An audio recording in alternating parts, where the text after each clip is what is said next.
Hi, everybody. Emma Karanana. She did not tell me to record, but here we go. If you want to look at your answers for your Boyle's homework, you can pause the video as I slowly browse through them. And my students in person have asked me to go over number 3 and 5. So like I said, you pause the video and go to slower pace and check your answers. But here they all are. And we're now going to go over numbers 3 and 5. So I'm going to be hopping back and forth so I can see the screen. All right. Number 3. Let's see, what does it say? The synthetic diamonds can be manufactured at pressures of 6.0 times 10 to the fourth. If we took 2 liters of gas at 1 atmosphere and compressed it to a pressure, okay, got it. So V1, P1, P2. V1 is, well, that's not your class. V1 is 2 liters. P1 is what, 1 atmosphere? 1.00. And P2 is 6.00 times 10 to the fourth.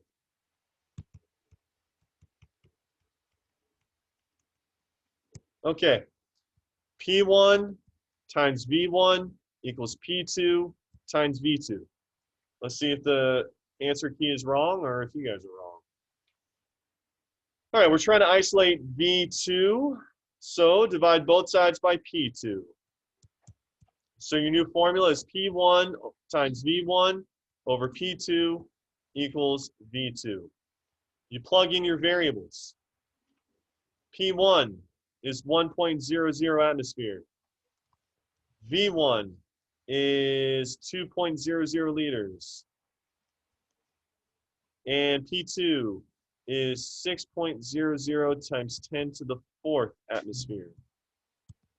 Atmospheres cancels out, so our answer is going to be measured in liters. Emma, can you flip-flop the light so this row is off and that row is on? Turn off the other one. Nope. There you go.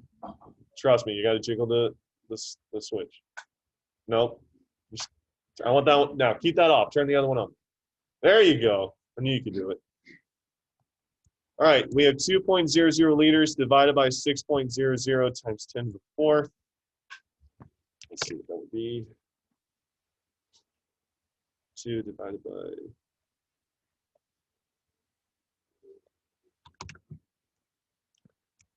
I got 0.00033333 liters. That is an ugly, ugly number.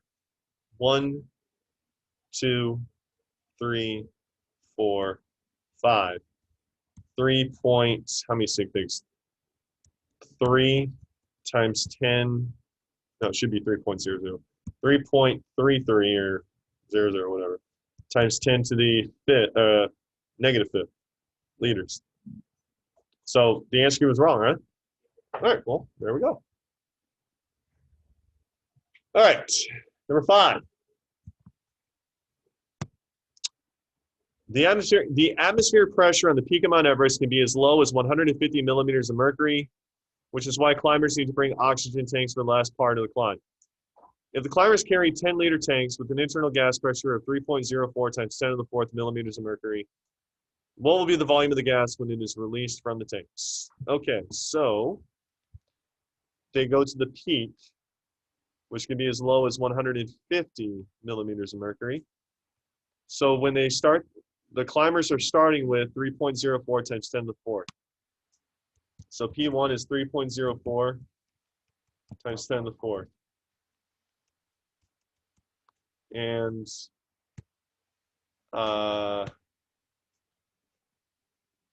150 millimeters of mercury is P2.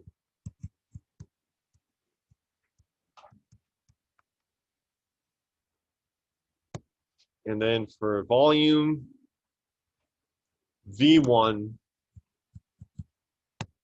is 10.0 liters.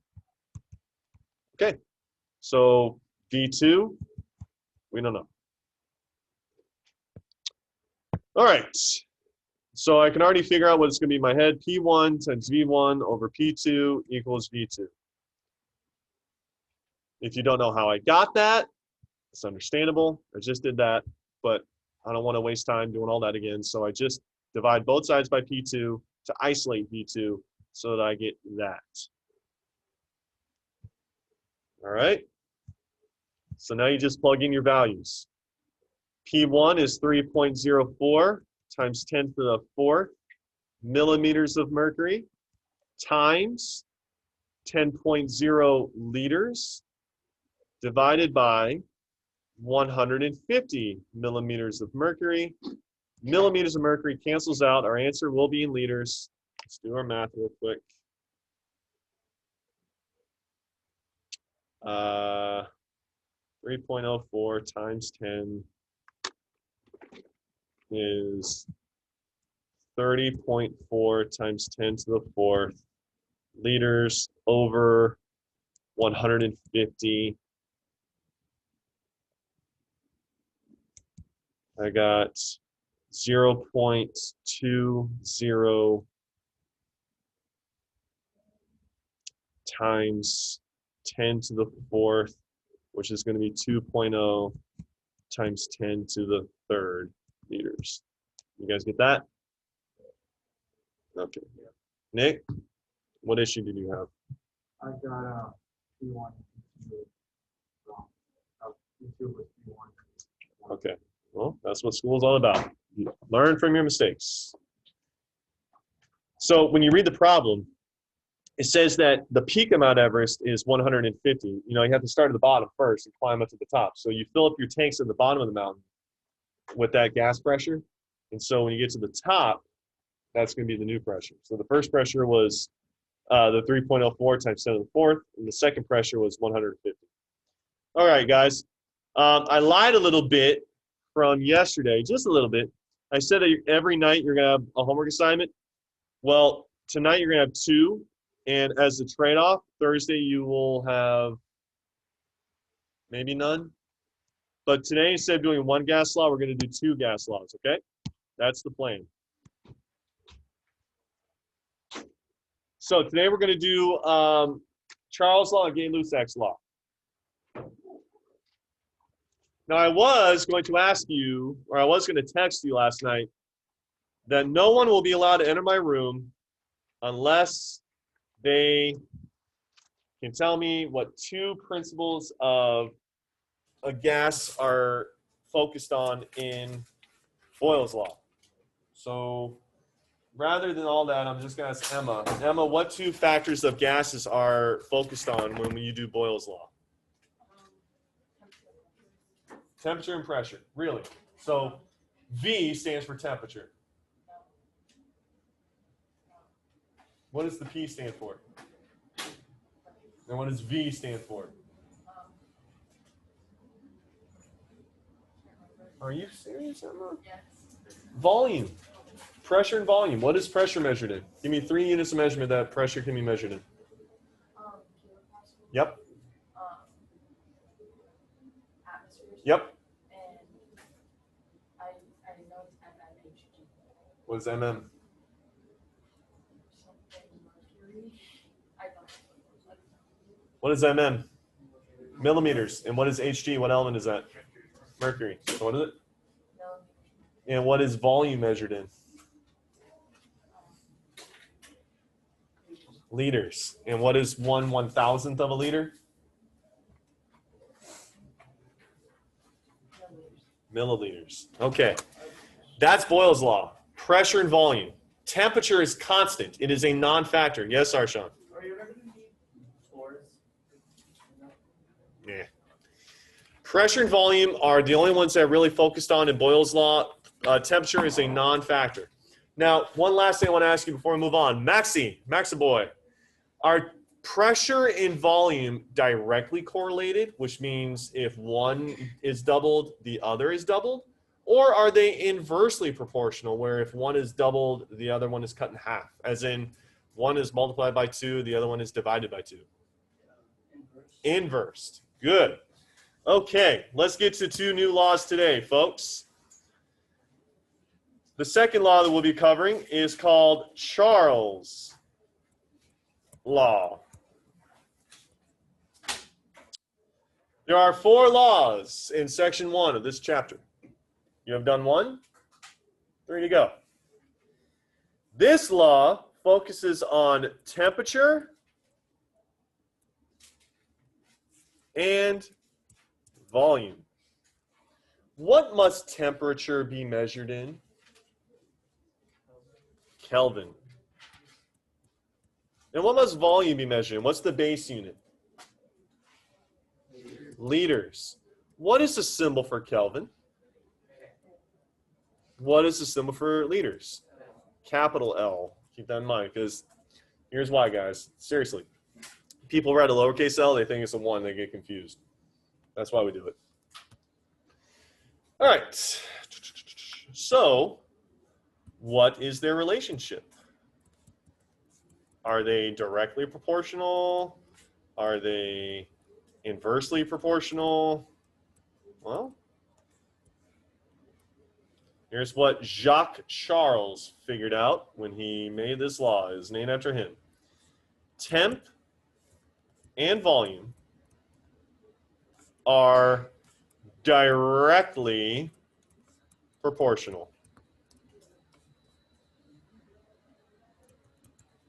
This means if you double the temperature, you are doubling the volume. If you quadruple the temperature, you are going to quadruple the volume.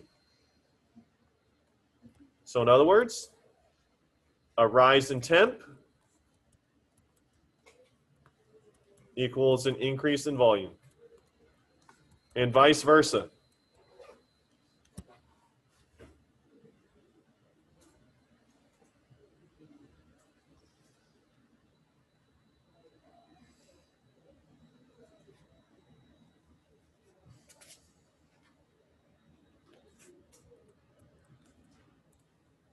Pressure is constant. So we're going to say it is a non-factor when it comes to this problem.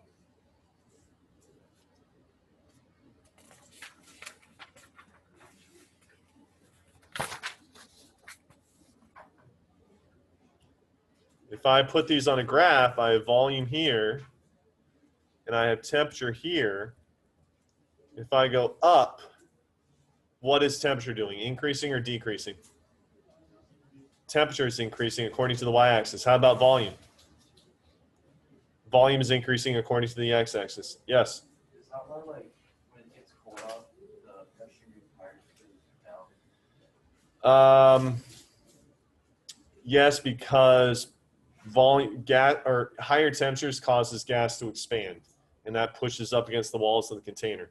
It's also why you tend to lose air pressure during the summertime, just because it's getting so hot that some gas escapes because there's nowhere else to go. It kind of sneaks out. Okay, the formula for Charles' law is V1 divided by T1, whoops,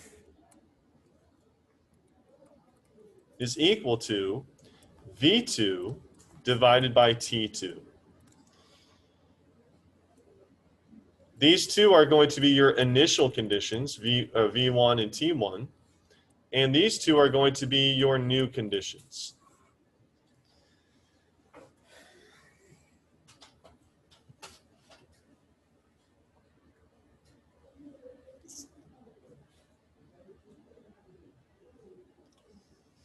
How many variables are there? I heard 2 and I heard 4. There are 4. V1, V2 are 2 separate numbers. T1 and T2 are 2 separate numbers. There are a total of 4 variables. How many variables do you think that you will be provided in any given problem? You'll be given 3. You'll always be given 3. You just had to find the 4th. In a few days, you're going to do the combined gas law. There are 6 variables. Like, oh no. If there are 6 variables, how many variables do you think that you are given? You'll be given 5. In every problem in this class, you're given all but 1 number. We're doing the ideal gas law at the end of the week. There's 5 variables. How many will you be given? 4. Okay, now, before I give you a practice problem, you need to learn how to convert Kelvin.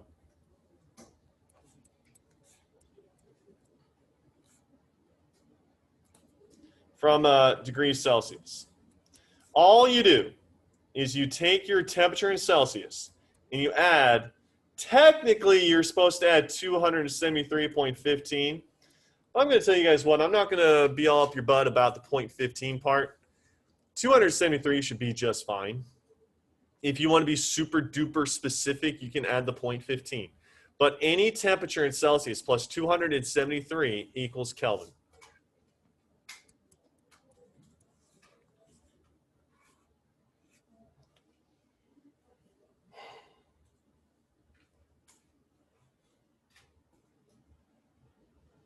So let's do a practice problem, shall we?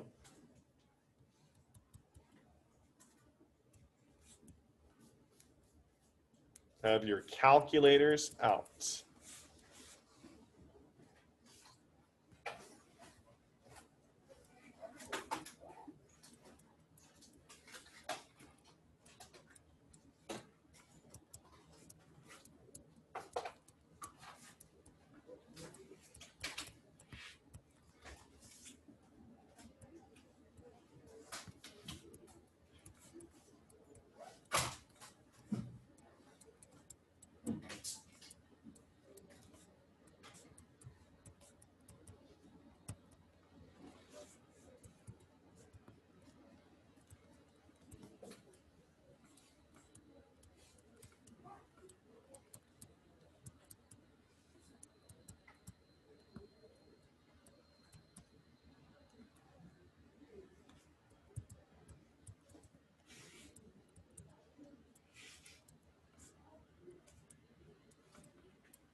All right.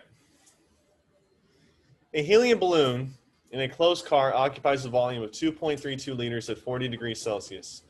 If the car is parked on a hot day, the temperature inside rises to 75 degrees Celsius. What is the new volume of the balloon, assuming the pressure remains constant?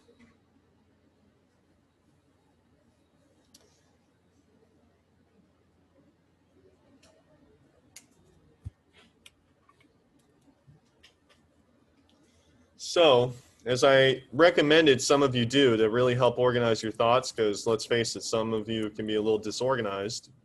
I know how it feels. I used to be the same way.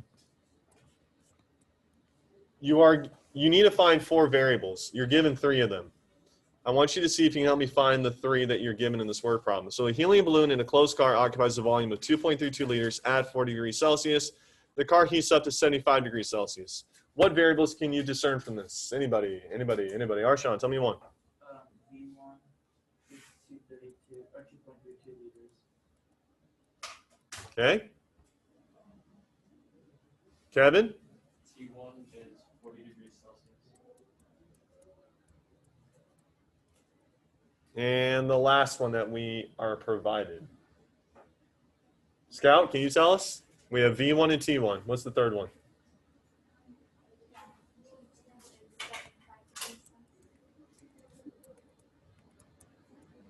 And so we are not provided V2. What is V1 measured in, everyone? V. Oh, liters. So V2 will be measured in liters as well. Okay. Now, we have an issue. Number 1, if necessary,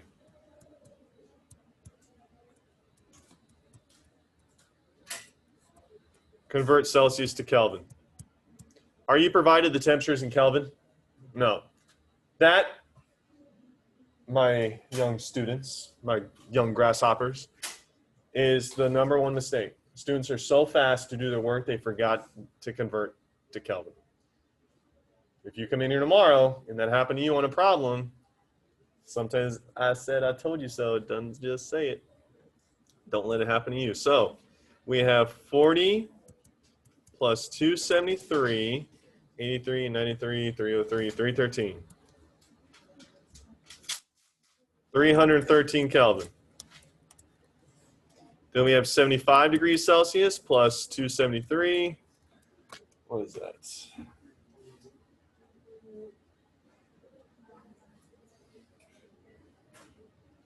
348.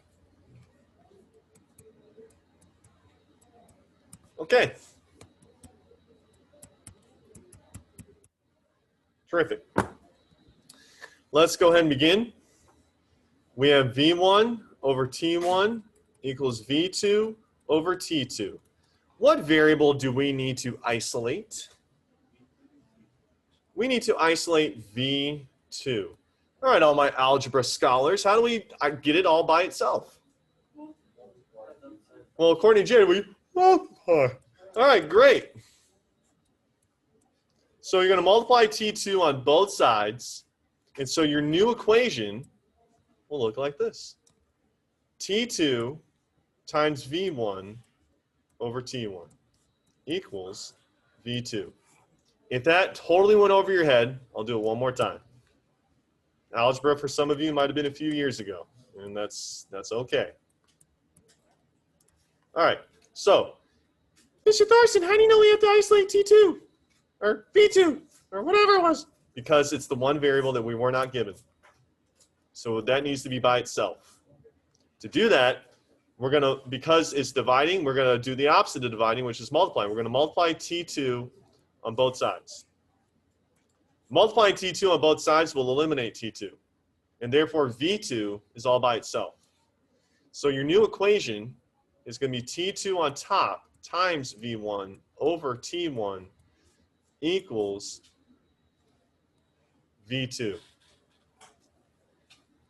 And so now you just plug in your variables. Yes, Carson? Why don't you convert to Kelvin miles?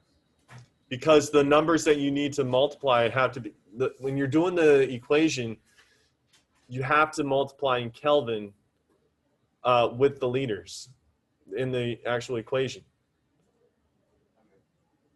And your answer is going to be measured in volume. So if you didn't do that, your answer in volume is going to be very, very different. All right, plug them in. T2, 348 Kelvin. V1, what was that? 2.32 liters. Divided by 313 Kelvin. Kelvin cancels out. Your answer will be measured in liters. Okay, let's do some math here. 348 times 2.32 equals 807.36. We don't have to worry about sig figs till the very end.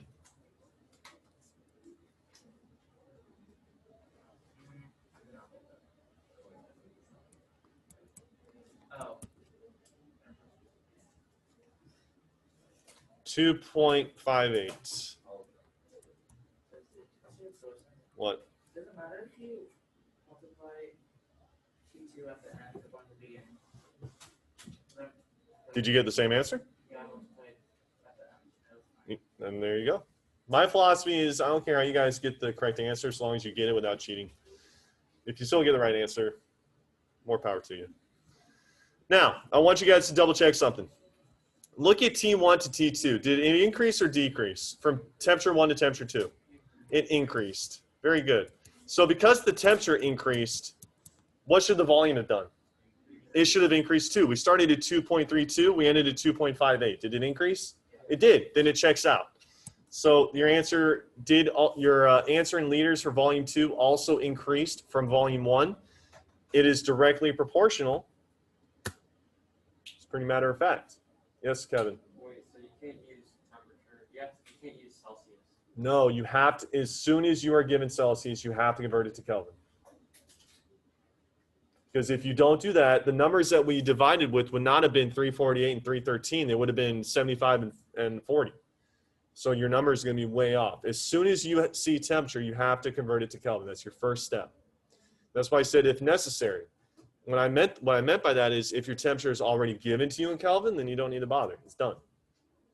You have to convert to Kelvin. Okay. Any preguntas? Any questions? All right. Well, let's do the second one out of 2 for today. And that would be the Gay-Lussac's law.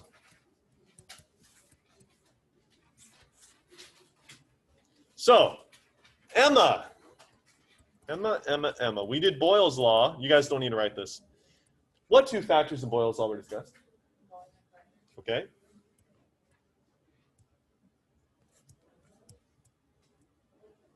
Emma, in Charles' law, the one that we just did, which 2 factors were discussed?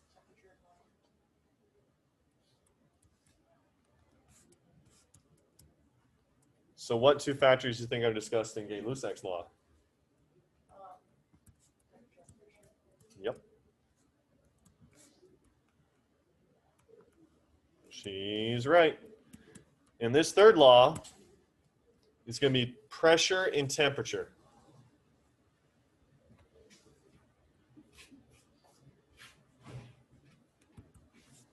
An increase in temp causes gas particles to move faster. I want this to really hopefully connect the dots in your brains. If you are increasing the temperature, gas particles are moving faster. If gas particles are moving faster, are they going to collide with the walls of their container with greater or lesser force? And if they are colliding with the walls of their container with greater force,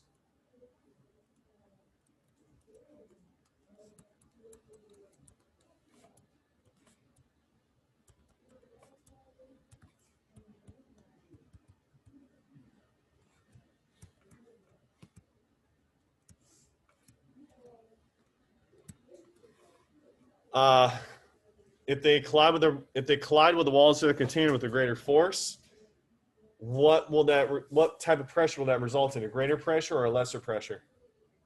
If they're hitting, if I am going to hit this podium like this, that's my first hit. Then I hit second one. I hit the second time harder, so there is more pressure applied to the podium. If I throw this ball at Colby like this, you throw it back to me. Then geez, Colby, throw like 1,000,000 miles an hour. All right, let's try it again. I throw the ball at this speed. Okay, nice. I throw it like this. You get all scared. Scout's like, oh my God. A little harder. There's greater force. So you probably felt that it was a little harder. That's going to be greater pressure. So it's a direct correlation. Temperature and pressure are directly correlated.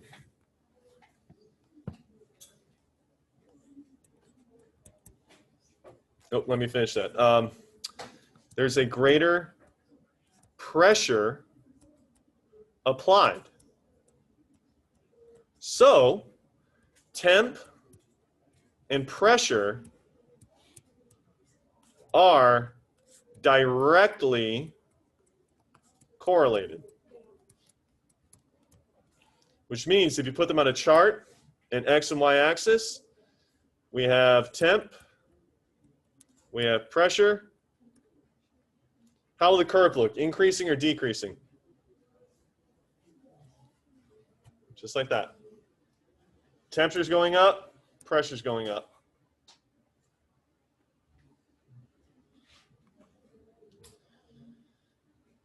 The equation for this formula, or excuse, yeah, the formula is P1 divided by T1 equals P2 divided by T2. Guess what you have to do with temp? If it's in Celsius, you have to put it in Kelvin. If it's giving you in Celsius, you must put it in Kelvin. Yes, sir, Sean. I'm confused. So if gas is directly related to volume and pressure, then if temperature increases, they both increase. That's going to be tomorrow. But inverse is the other one. There's a fourth law we're going to do tomorrow. So okay. It'll compensate for that. It's called the combined gas law. Now, I want to be sure you guys realize, as I just said, if you are provided temps in Celsius, you must convert.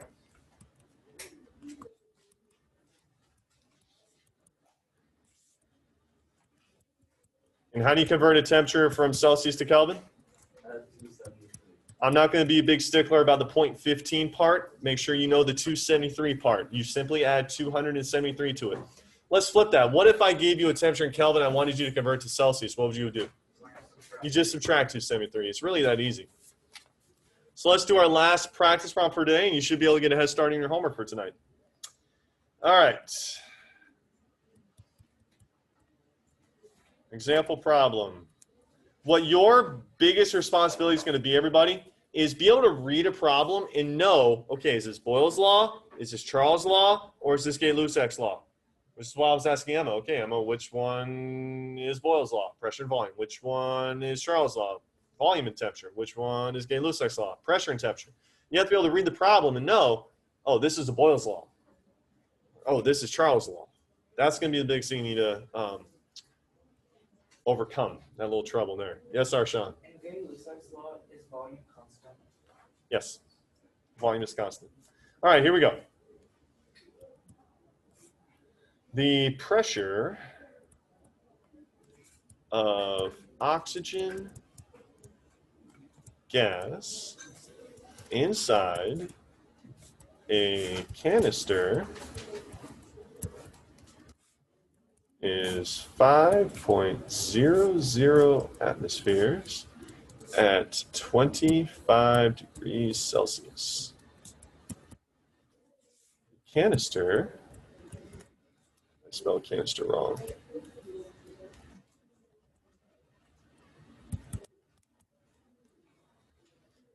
Canister is located at a camp high on Mount Everest. If the temperature there falls to negative 10 degrees Celsius, what is the new pressure inside the canister? Okay. Give you guys a moment to get all that. I need you to find P1, P2, V1, V2. Remember what to do with the temps. See a lot. I hear a lot of button pushing and pencil writing.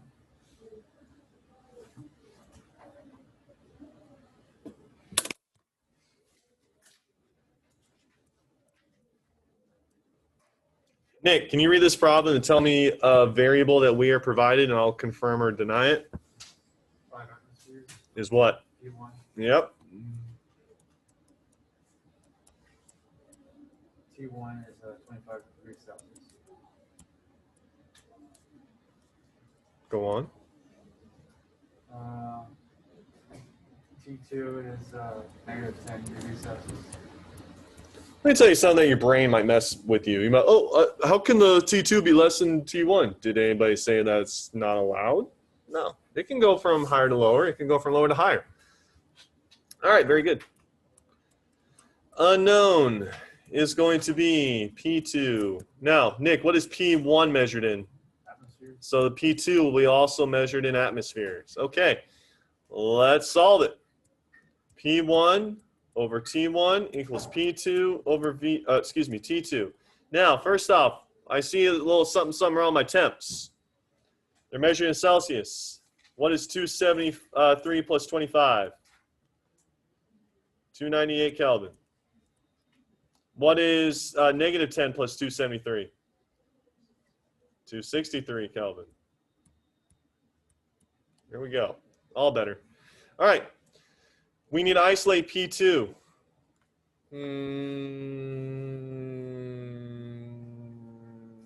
Kayla Howard, how do I isolate P2?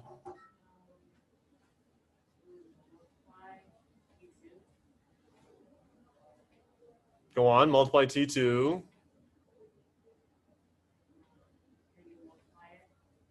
How? You're just saying multiply. I need you to be more specific. You plug in the numbers, so. No.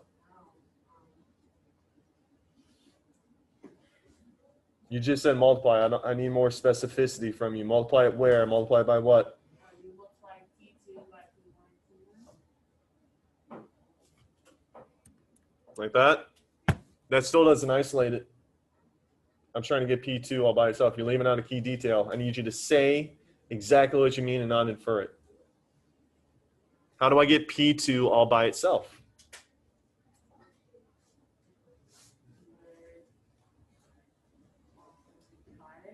No.